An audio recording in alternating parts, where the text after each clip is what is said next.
First off, Happy New Year's, everyone. Hopefully you all have a really good 2017. And if you had a bad 2016, say goodbye to that, and let's make this one a better one. So a lot has happened in the last week and a half or so in the tech world, especially with CES happening. And let me go over that a little bit with you guys. So first, let's talk about something very, very important, very, very popular coming out of CES, and that's Vega.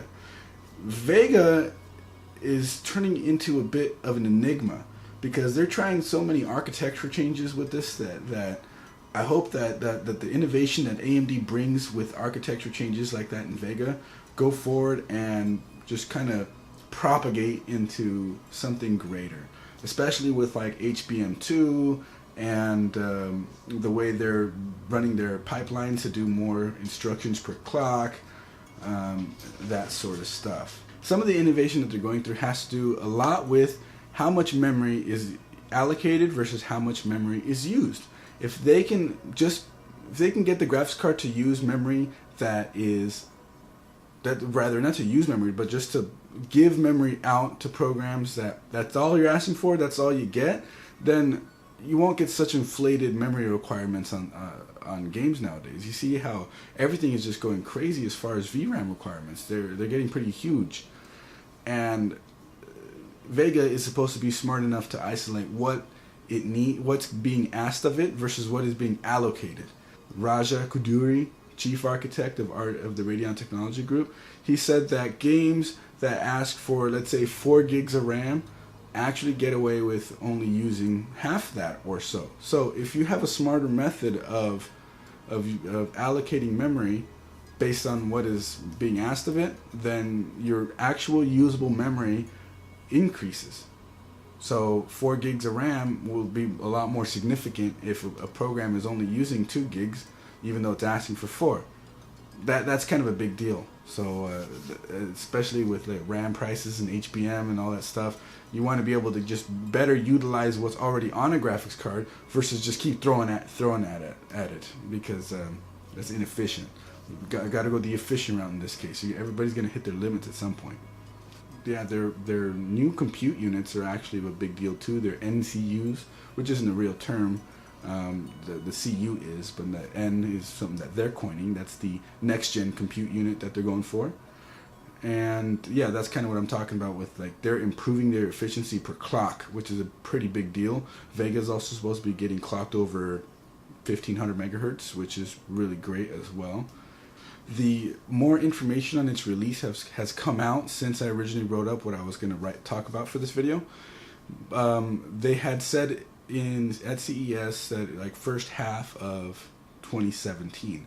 I was kind of let down by that because the speculation was like June, for example, and Vega needs to come out already. Like, come on, it needs to come out already, just like Zen.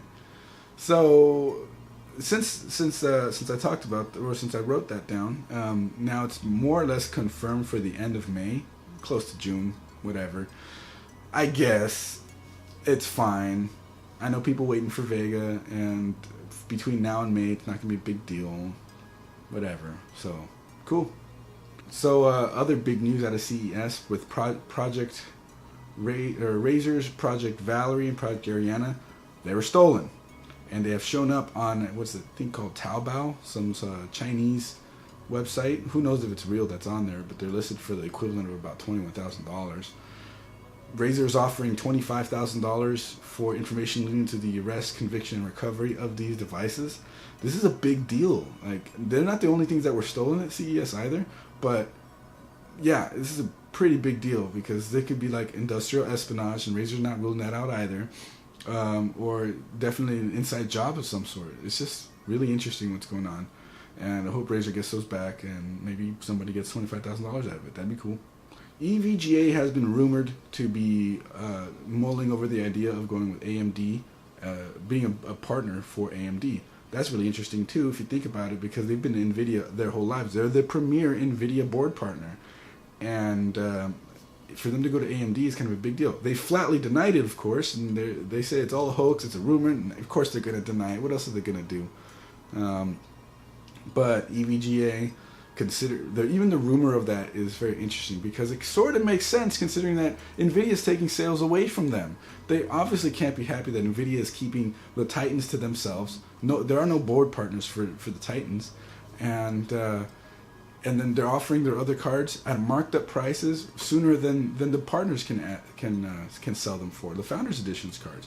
So NVIDIA is keeping extra profits to themselves that the board partners just can't get. So if that's not pissing off some of the board partners, I don't know what would. And that's something, in my opinion, that it's a rumor that has feet. EVGA is changing their cooler lines.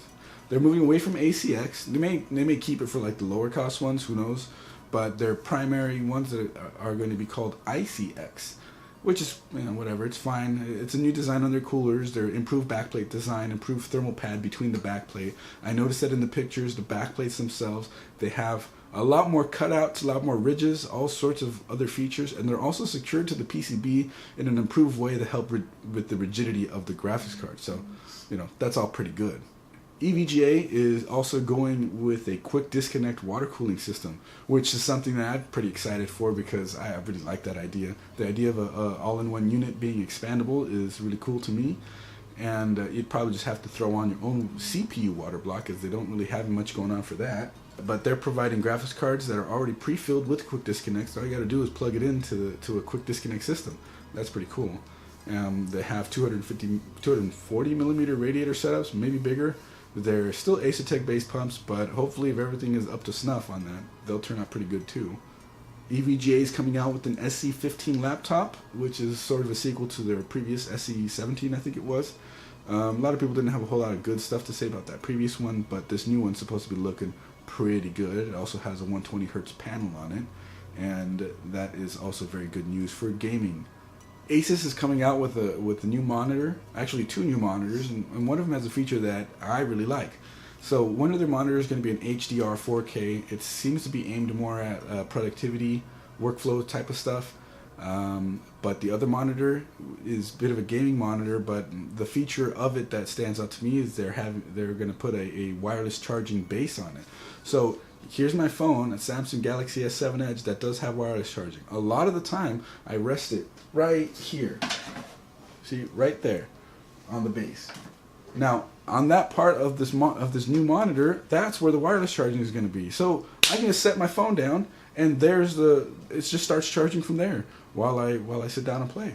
It's a pretty cool idea. I mean, I can homebrew something like that, but it wouldn't be the same as like an all-in-one nice cleaned up unit. So I actually really like that. That's very creative in my opinion. AMD is planning to keep Zen for at least 4 years on the 14 nanometer platform. That's a very interesting approach compared to Intel, because Intel has been tick tock lately.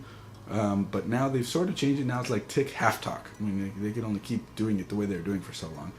But Zen is going to be tick tock, and those talks being not a die shrink, but an architectural improvement in order to get improved speeds and frequencies and overclocking ability. So I really like the way that AMD is going to do it. One unified socket, and they're going to keep it for a long time.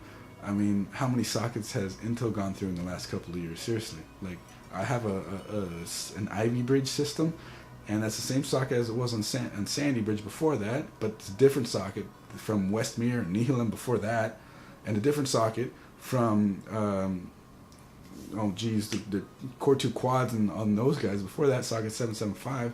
Like, you can count the amount of sockets on one hand in the last 5 years from them. It's kind of sucky. AMD sticking with one socket for a long time, and that's unified for APUs and CPUs, is really good news. But as far as their talk cycle, that's also great because they're just going to keep refining the processor year after year. So that's a little better than the next one just being a die shrink. It's actually going to be an improved design over the previous one each time they release one. That's nice. Some people worried about Zen and the earlier leaks of the speeds. They did tests at 3 gigahertz. They showed one I believe during the Ryzen demo that was running at 3.4 gigahertz. They did not disclose the boost. They didn't have boost active at that time, but it was spotted at CES that there was this F4 stepping that was running at a 3.6 gigahertz base clock with the 3.9 gigahertz boost. So their refinement is coming along pretty good already, and they're going to be out pretty soon. I believe by March we should be seeing something, but it could be any time between now and the end of February based on some other information that has come out. So that's great. The higher clock speeds with Zen is going to be a very welcome addition because they need everything they can get in order to be as competitive as possible. Other news about Zen is that all Ryzen CPUs are going to be unlocked and overclocking ready. That rocks! As long as you get a B350 or was it the X350 motherboard that has overclocking enabled on that, you can overclock your Zen. That's great. None of this K-series SKU stuff you got to deal with Intel and an overpriced i3 7350 or having to pay a premium for their other ones. It's just whichever one you pick, you can overclock it as long as you got the right board. That's great. There's been so much stuff as well in RGB. Oh my goodness, RGB, all the things. That's the thing. I don't really care for RGB, but Silverstone has come out with some interesting stuff. They're little fan grills that you connect into RGB controllers, and that's actually kind of cool because you can just retrofit RGB. It's one thing to have to like change all your equipment to RGB stuff, but if you can just retrofit your rig's fans without having to change anything significant, you know, I guess that's kind of cool.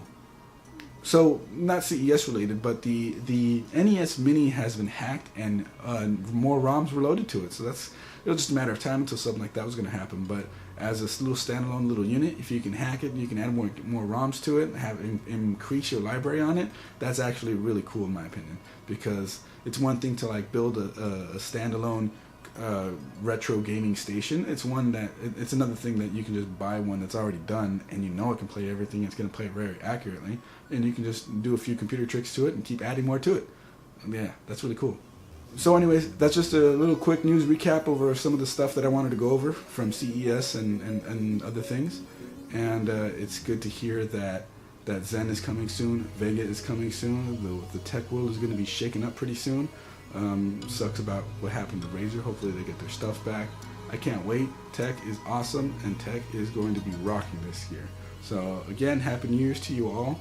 This is Chris with Coalition Gaming. If you like this video, click that like button, subscribe for more, check out some of our other videos. We got plenty for you guys, and I'll see you guys in the next one. Peace out.